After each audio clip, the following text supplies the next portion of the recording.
How's it going, guys? It is March 31st, end of March, last Friday of March, the last day of March, 11:24 a.m. here on the East Coast.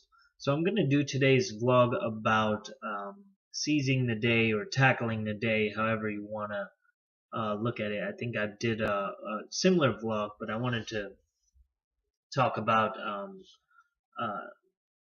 tackling the day, how it works for me, and how you can use it to your advantage. So last night I couldn't sleep all that well. I did get to bed fairly early, but um, I woke up at five or so, and just couldn't go back to sleep after that. So and I tried to sleep in a little bit later on Fridays because I do have to work till about 3 in the morning um, when I do make it to work later on this afternoon. But I have to stay there till about 3 in the morning, so I do like to sleep in a little bit later.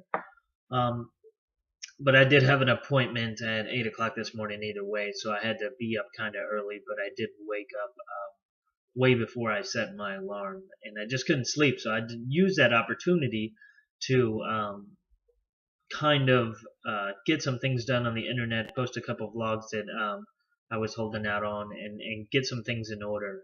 And I actually did a couple other things, and just noticed that once I pick up like a rhythm for the day, it's hard for me to stop that pace.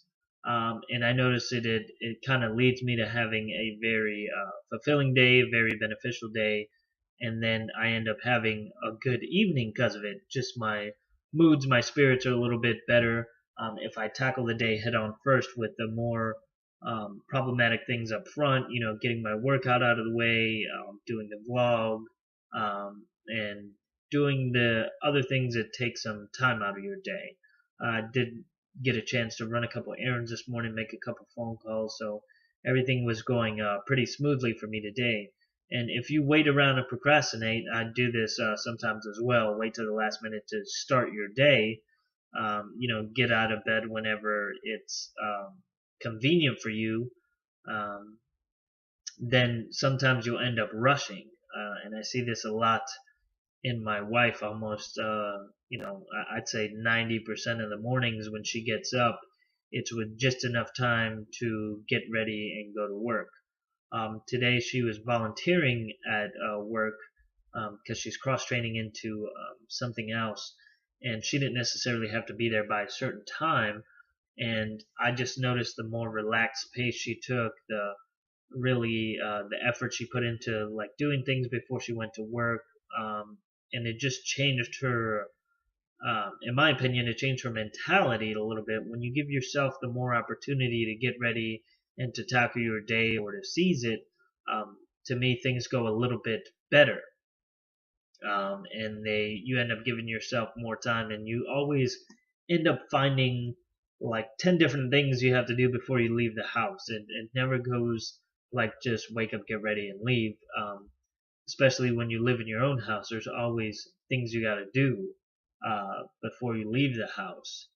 And you try to set up as best as you can the night before, which is what I try to do to try to get ahead for the next day. But essentially there's always something comes up that you just didn't think about, and it happens to me almost every morning. And it'll be something different or something new, um, and sometimes it'll be stuff you just overlooked. So you got to give yourself the time and opportunity. A good goal that I like to set up is before I have any type of commitment in the morning or in the afternoon or whenever it comes to going to work. I like to be up or give myself in a 2 hour time span from the time I have to start getting ready to the time I have to leave the house. And I built that 2 hours.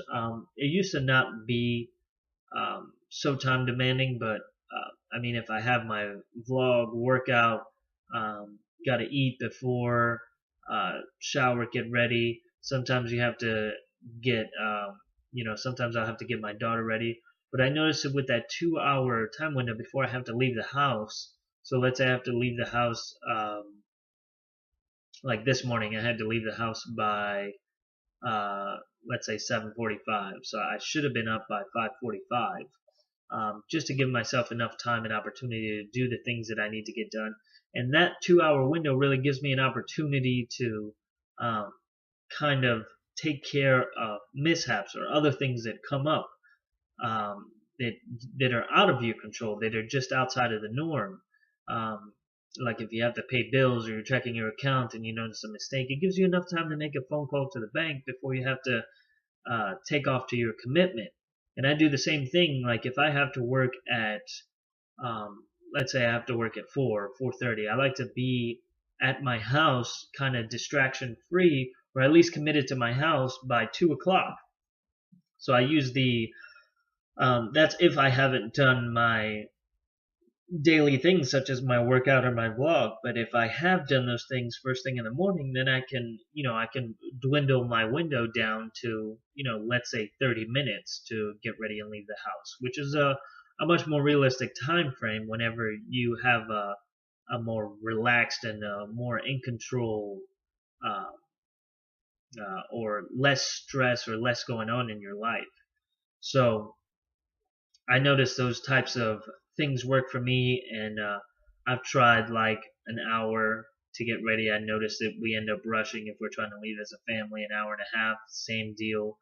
2 hours really gives, as a family, as my family, enough time for us to get the things that we need to get done prior to leaving the house. And sometimes if we have that extra opportunity, we end up showing up early, which is always a good thing. It's better to me to be early than to be late. And the other thing is you could enjoy some time or take your time getting there. You're not rushing to get there. Therefore, you're driving a little bit slower, saving more gas, and not more prone to get into an accident. So there's a lot of good benefits that come with trying to prepare for the day and allotting your time in order to make sure you get everything done before you have your first commitment for the day, or whether you're heading into work. And give yourself enough time to get your things done. And really tackle the day is to circle it back to tackling the day. Really try to use every opportunity you have to make sure that you're taking advantage of the day, not letting the day kind of pass you by. You want to look back and say, where did the time go? There's not enough. I can't tell you how many times I've looked at a clock when it's been, close to midnight.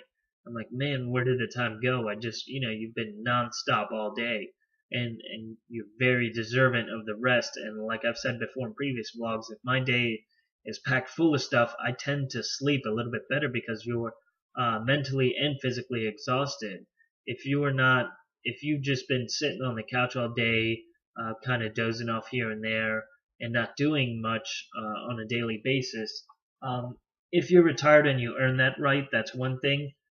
But if you're not and you don't really have much going on, figure out what you can do to fill up your schedule with different things that will intrigue you and help you progress.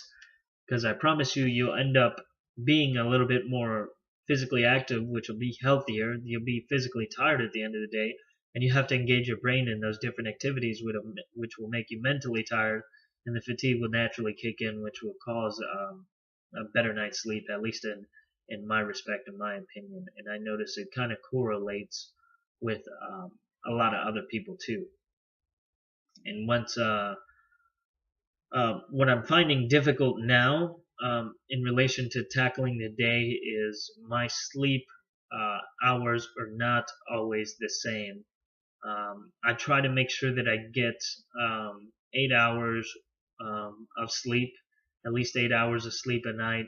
Sometimes it's less than that, and sometimes it can be more than that. But I try to average around 8, probably between 7 and 8 hours of sleep a night. So with that being said, sometimes the healthiest sleep patterns you have are consistent ones, where you can set your alarm every day and get up at the same time every day. But in the real world, sometimes that isn't applicable. With me, varying schedules, varying things. Some nights, Fridays and Saturdays, I have to work till 3 in the morning, so I can't necessarily be to bed by even midnight, or 11 or 10 or any time before that. I have to wait till I get home, and roughly I get to bed around 4:30 in the morning, And if I set my alarm clock for 8 hours later, which is typically what I do now, and I basically set my alarm clock for 8.5 hours later and lay down in bed. However long it takes me to fall asleep, I'm assuming it's not going to take me more than a half hour to fall asleep, so that'll give me a solid 8 hours of sleep is kind of the way I plan it. But when you have those other patterns, and let's say that leaves me not waking up till Sunday at 12, and some Sundays I have to work at 10 o'clock in the morning. So if I've already dipped into my sleep 2 hours, so that brings me back to, and then I have to allot myself time to get ready again. So you're talking about 4 or 5 hours worth of sleep on a Sunday, and then trying to be, fully functional at work for a couple of hours.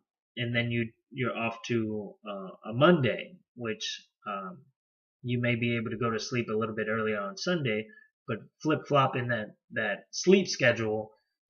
The only consistent way for me to do it and for me to have an effective day and be able to tackle it is, like I said, to set my alarm clock for 8.5 hours after I lay down, and that's kind of the way that's been working for me to make sure I get the right amount of sleep, even though the hours aren't in line. Obviously, if you have some days where you have to stay up later, you're going to be waking up later, and vice versa. When you can go to bed earlier, you're going to be going to bed earlier. I try to keep my schedule as normal as possible, but every weekend it gets tossed up a little bit because of my work schedule. But it's not anything that nobody else has experienced before, and I work with a couple other people who go through the similar process. But that is what affords me to be able to tackle my day, is just ensuring that I get the proper amount of sleep, and then there's a bunch of nutrition that goes along with it. I've done a entire vlog on diet and supplements that I take to help keep me going on a daily basis.